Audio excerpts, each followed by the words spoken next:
matikan aja dulu semuanya suaranya.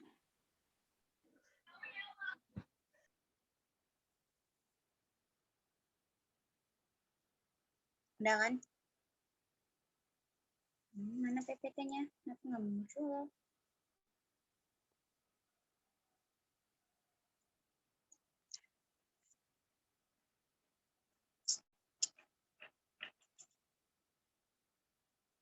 Baiklah. Assalamualaikum warahmatullahi wabarakatuh. Karena tak kenal maka tak sayang, maka perkenalkanlah kami dari kelompok 1, yang mana beranggotakan Aniza Ulfa Aulia dengan NIM 21004003 dan Elsa Putri Yuni dengan NIM 2100. Sorry. Ulang. Nggak nampak tulisannya.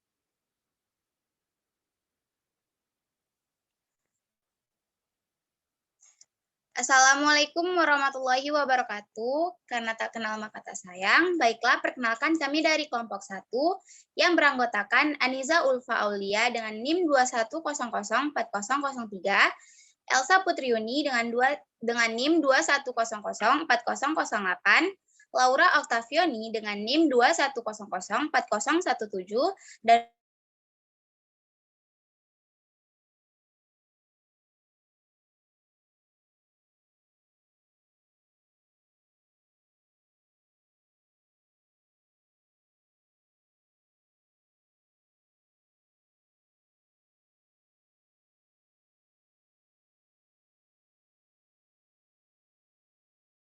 adalah pengertian pengembangan kurikulum 2013, yang mana akan dibacakan oleh saudara Aniza Ulfa Aulia. Kepada saudara Aniza Ulfa Aulia, kami persilahkan. Baiklah, terima kasih moderator. Saya akan menjelaskan tentang pengertian pengembangan kurikulum 2013.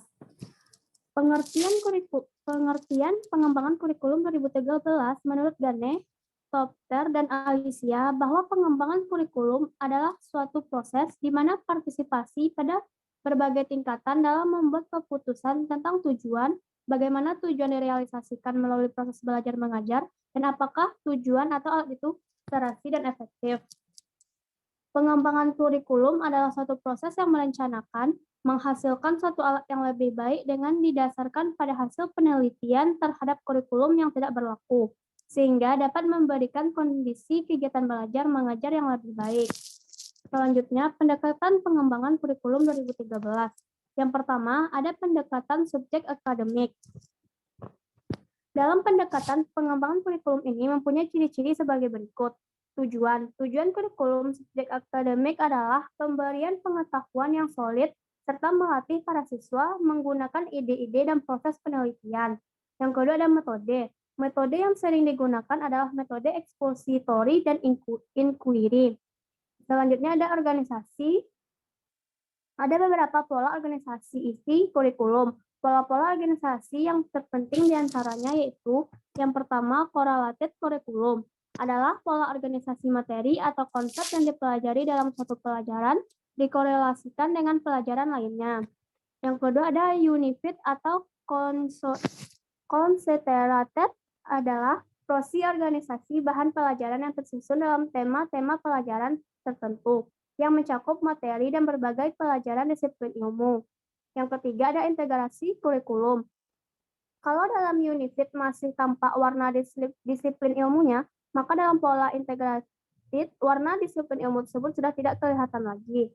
Yang keempat ada problem solving kurikulum. Adalah pola organisasi isi yang berisi topik pemecahan masalah sosial yang dihadapi dalam kehidupan dengan menggunakan pengetahuan dan keterampilan yang diperoleh dari berbagai mata pelajaran atau disiplin ilmu. Yang kelima, evaluasi. Kurikulum subjek akademik menggunakan bentuk evaluasi yang bervariasi, disesuaikan dengan tujuan dan sifat mata pelajaran. Hanya itu yang dapat saya jelaskan, saya kembalikan kepada moderator. Assalamualaikum warahmatullahi wabarakatuh. Baiklah, terima kasih kepada saudari Anissa Ulfaulia. Kemudian kita masuki materi selanjutnya, yaitu pendekatan humanistik yang akan dijelaskan oleh saudari Laura Octavioni. Kepada saudari Laura, kami persilahkan.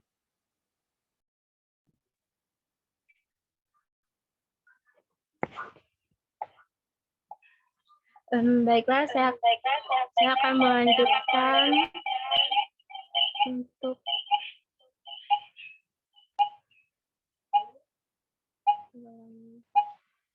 pendekatan humanistik.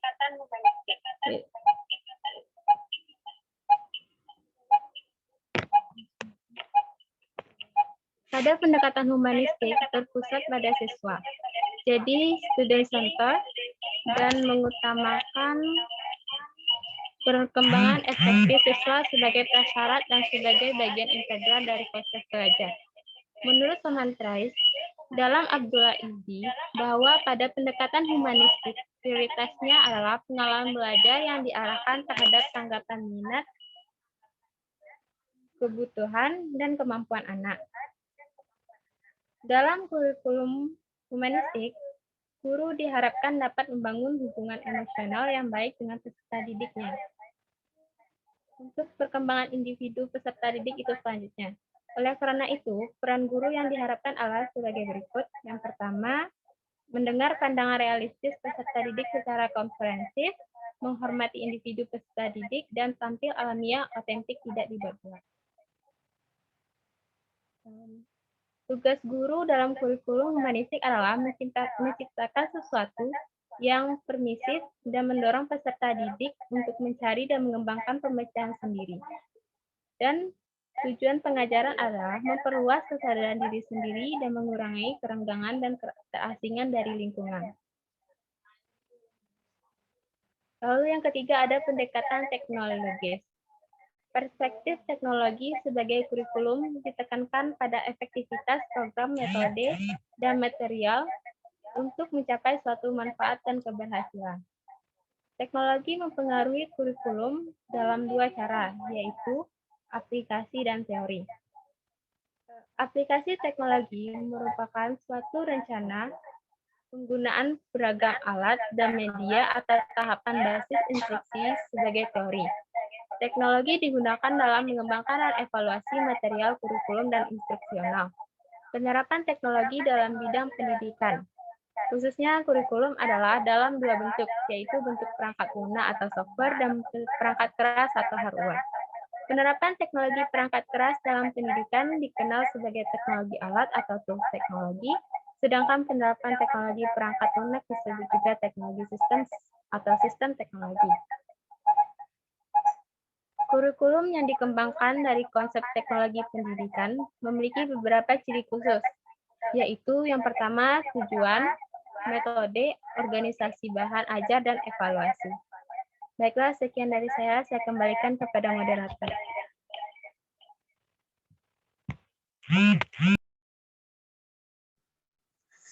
Baik, terima kasih kepada Saudari Laura Octavioni.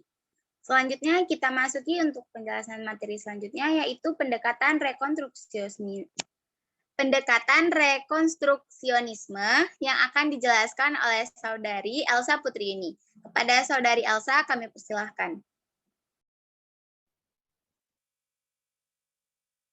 Baiklah, saya akan menjelaskan materi selanjutnya, yaitu tentang pendekatan rekonstruksionisme. Pendekatan ini disebut rekonstruksi sosial. Kurikulum rekonstruksi sosial sangat memperhatikan hubungan kurikulum dengan sosial masyarakat dan politik, perkembangan ekonomi. Banyak prinsip kelompok ini yang konsisten dengan cita-cita tertinggi. Contohnya, masalah hak asasi kaum minoritas, keyakinan dalam intelektual masyarakat umumnya, dan menentukan nasib sendiri sesuai arahan yang mereka inginkan.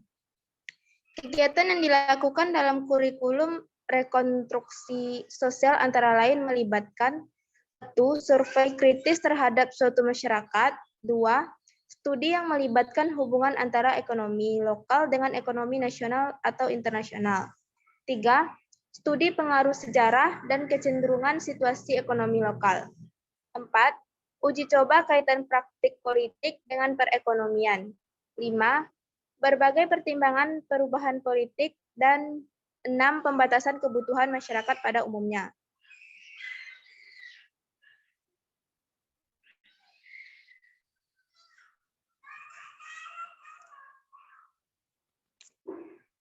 Slide selanjutnya.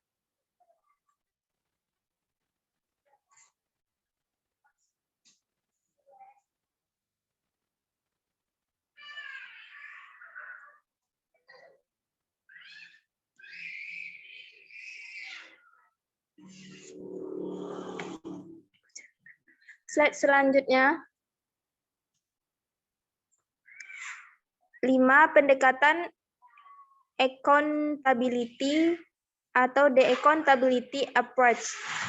Accountability atau pertanggungjawaban lembaga pendidikan tentang pelaksanaan tugasnya kepada masyarakat akhir-akhir ini tampil sebagai pengaruh yang penting dalam dunia pendidikan.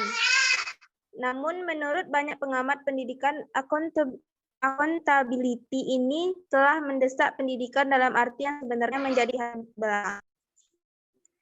Accountability yang sistematis yang pertama kalinya diperkenalkan Frederick dalam bidang industri pada bulan abad ini. Pendekatannya yang kelak dikenal sebagai scientific management atau manajemen melakukan tugas-tugas spesifik bekerja. Baiklah, dan saya kembalikan kepada.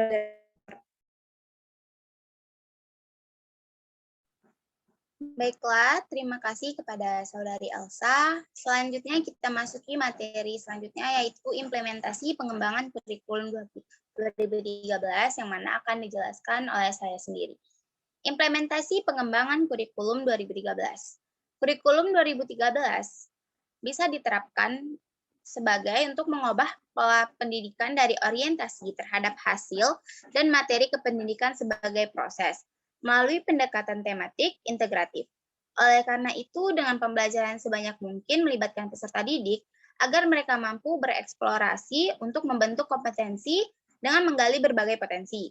Dan kebenaran secara ilmiah, pengembangan kurikulum 2013 dilaksanakan atas dasar beberapa prinsip utama.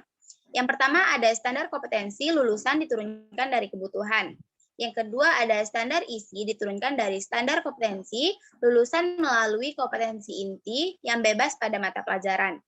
Yang ketiga, ada semua mata pelajaran harus berkontribusi terhadap pembentukan sikap, keterampilan, serta pengetahuan peserta didik. Dan yang keempat, ialah mata pelajaran diturunkan dari kompetensi inti yang ingin kita capai.